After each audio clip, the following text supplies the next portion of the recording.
There is a big difference between a country that relies on its popularity to attract foreigners, then taxes them heavily, and a country that is not so popular but really wants people like you to move there, like this one here. In 2026, that difference matters. Governments are competing for you, and instead of glossy tourism ads, they offer visa programs, tax incentives, and even homes. They want to attract foreign residents who bring pensions and savings, and to attract them, some countries are making it easier to obtain a visa, some are offering much longer stays with less bureaucracy, others are even cutting taxes for expat retirees.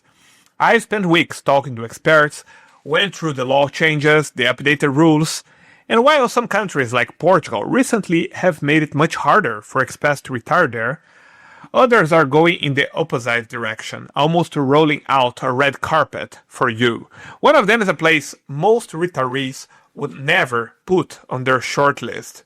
So here are the 5 countries most aggressively trying to get you to retire there in 2026. Starting with number 5, the UAE.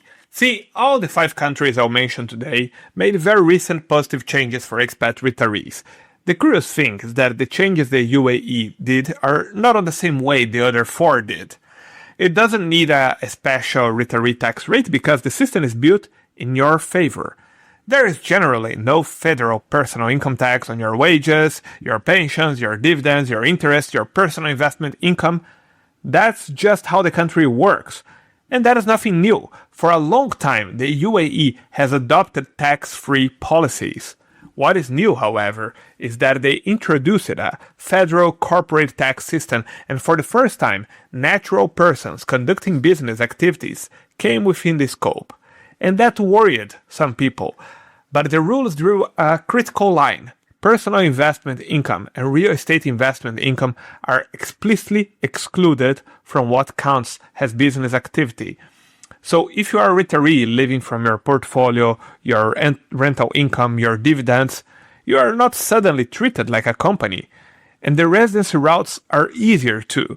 The UAE has a dedicated retirement visa for people 55 and older.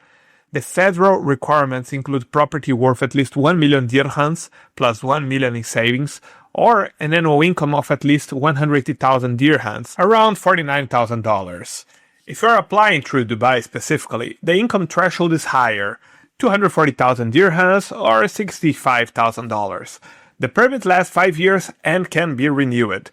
And there is also the Golden Visa. If you own property worth at least 2 million dirhams, around $545,000, you can qualify for long-term residence.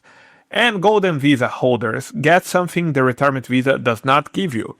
You can stay outside the UAE for longer than the normal 6-month limit, without automatically losing your residency status. For someone who still spends part of the year in London, Toronto, Sydney, or visiting the grandchildren in the States, that flexibility matters a lot. However, if you are American, moving to the UAE does not make you invisible to the ERS.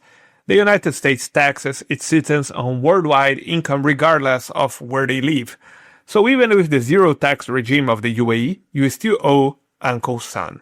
If you are from Canada, the UK, Australia, or almost any other country, moving to the UAE is a chance to stop paying income taxes. But remember, the UAE is expensive, especially Dubai. So the amount to save in taxes must be significant enough to compensate for the higher cost of living. Housing, healthcare, and lifestyle costs can rival or exceed what you would pay in a major Western city. And in terms of culture and climate, it's a different place from the 4 countries that follow. If you would prefer to live in a Mediterranean village, drinking wine and eating prosciutto, the UAE might not be the best option, but if you are financially independent and want lower taxes, global connectivity, and modern infrastructure all in one place, the UAE is a good choice. The next countries take a very different approach, and the higher we go, the more powerful those incentives will be. And if you're enjoying this video, hit the like button and subscribe. It's a huge motivation for us. Number 4. Greece.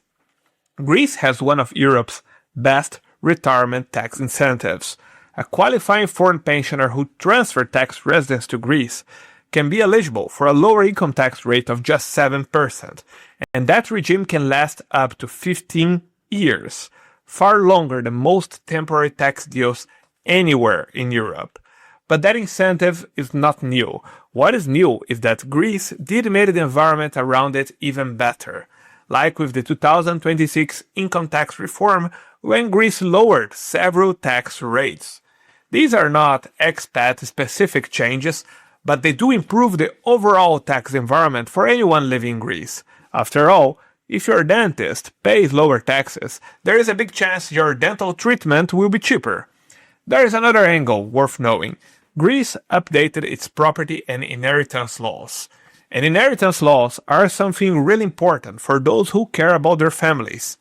Among the biggest changes are the stronger protections against inherited debts and reforms to Greece's forced share regime, known as the nomimi moira. One more thing. Recently, Greece introduced a 3-year tax break for property owners who convert short-term rentals into long-term ones. A housing supply measure responding to the pressure tourism and Airbnb-style rentals put on the Greek housing market. With the 7% special regime and all these new changes, it's not a surprise that Greece is among the countries in the world that attract more financially independent expats. I covered the best cities in Greece and Cyprus for retirement in a previous video, but if you want a country that made a bigger recent move, keep watching. Number 3, Malaysia. When they say retire abroad, most Westerners think about the Mediterranean, Central America, maybe Southeast Asia in a general sort of way. But almost nobody says Malaysia, and that is exactly why it's interesting. Malaysia rebuilt its residence program from the ground up. The Malaysia My Second Home program, MM2H, has existed since 2002, but by the early 2020s, it had become difficult to use.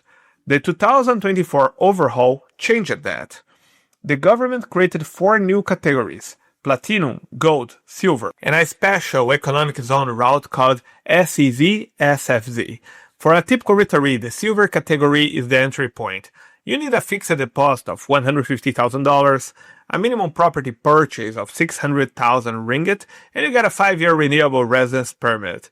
Gold requires a 500,000 deposit, a million ringgit minimum property purchase, and offers a 15-year renewable term. Platinum asks for even more, but gives you a 20-year renewable term.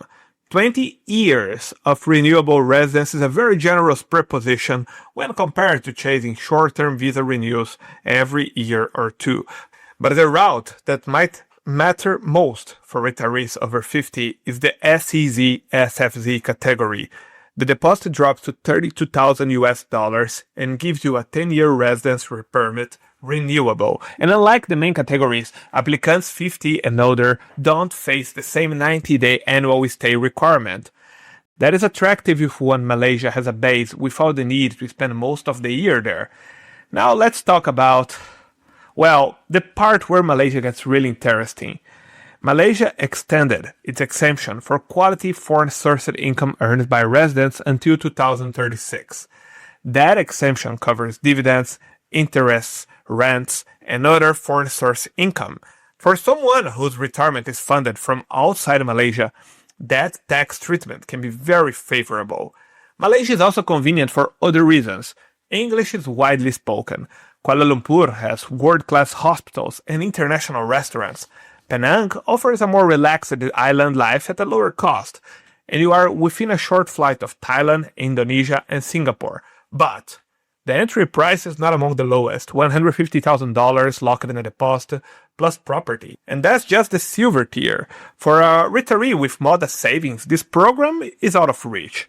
But someone with assets who wants long-term residence in Asia with good tax benefits, Malaysia's MM2H is a good alternative. But before we enter our top 2, I have one quick word. Recently, I did something some of you asked me to do for a long time. I took the Forbes 2026 list of the best places to retire abroad, 24 countries, 96 cities, and went through the whole thing. What they got right, what they got wrong, and what they got very, very wrong. In an exclusive video for our YouTube members and Patreon subscribers, I explained their biggest mistakes. That video is the first of a series available for all those that, for the price of a coffee, support our channel. Members also get access to our matching algorithm for moving abroad, answer a set of questions about your budget and priorities, and you'll get a personalized report on the best places for you in Europe and South America. Oh, and you also get a list of the worst places for you too, so no more guessing based on someone else's top 10 list. All of it for $5, less than a coffee. Cancel anytime. Scan the QR code or click the link below. Number 2, Malta. Malta is tiny. It's a small archipelago in the middle of the Mediterranean that many people could not find on a map. But what Malta did in 2026 is one of the cleanest, most straightforward expat retirement incentives any country has made in years. Qualifying pension income is now 100% exempt from Maltese income tax up to €37,104. That's a full exemption, not just a reduced rate. Up to $40,000 of pension income, more or less, you pay zero income tax in Malta. And this didn't come out of nowhere. The Maltese government phased it in over several years, 20% in 2022, 40% in 2023, 60% in 2024, 8% in 2025, and now 100% in 2026, reaching €37,104 of exemption. And the exemption has a broad scope and covers social security pensions, government pensions, foreign pensions, occupational and private pensions. So that includes an American with Social Security and 401k, a Brit with a state pension or private pensions, a Canadian with CPP, OAS, and registered savings, and so on. Malta's exemption is designed to be relevant across all of those systems. Malta also changed for better the tax treatment in other aspects. Other income benefits from a 0% bracket, and if you are married, there is a further rebate of up to €540. There are other pros of Malta. English is an official language. It has deep British and Commonwealth ties and a large foreign resident community. For a British retiree, it can feel much less foreign than most alternatives. For an American or Canadian, the English language environment removes one of the biggest practical barriers for living abroad. But it's important to remember that Malta's property market is small and relatively expensive. As I said, it's a small archipelago. Malta is often an underestimated place in the Mediterranean, so to know more about it, check one of our previous videos. But one country made an even more impressive change. Number 1, Italy. Italy didn't invent a new tax incentive in 2026. What it did was take an existing one that was among the best retirement tax deals in Europe, and make it available in more places. Italy has a special regime for qualifying foreign pensioners. Move your tax residence to an eligible municipality, meet the conditions, and you can pay a reduced rate of 7% of income tax on your foreign source income. This special tax regime is valid for the Italian regions considered part of the Mezzogiorno or Southern Italy, but until April 2026, there was a considerable limitation. Only cities and towns with less than 20,000 residents allowed you to qualify for this special lower income tax rate. And since 20,000 was the maximum, most of the time we are talking about very small villages. Places with charm and beauty, but often without a hospital or airport access that makes daily life convenient year-round. Then came Law 34 from March 2026. This law increased the population ceiling to 30,000 residents. That is a huge change because now between 74 and 81 additional municipalities became eligible. Towns like Ostuni and Noto, places with real infrastructure and established communities, the kind of towns where you can build a life. Think about what this means for someone with, say, $75,000 retirement income from a mix of social security, a private pension, IRA distributions, and some dividend income. Under a normal Italian tax return, you would lose around 31% of your money on income taxes. Under the 7% special tax regime, you pay just 7% instead of 31%. So your losses are 77% smaller. That is potentially life-changing. And Italy is using this benefit to attract you to smaller communities in the south. That incentive creates a combination that almost no other country can match.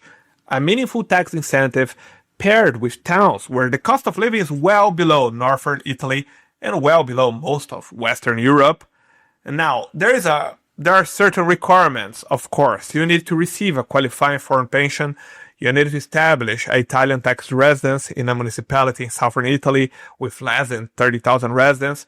And the special regime is only valid for foreign earned income.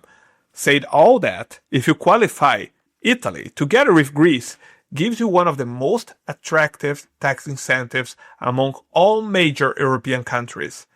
And now, not everything is flowers and cannoli in Italy. There are some cultural obstacles too, and unfortunately, many YouTubers prefer to ignore them. Not me.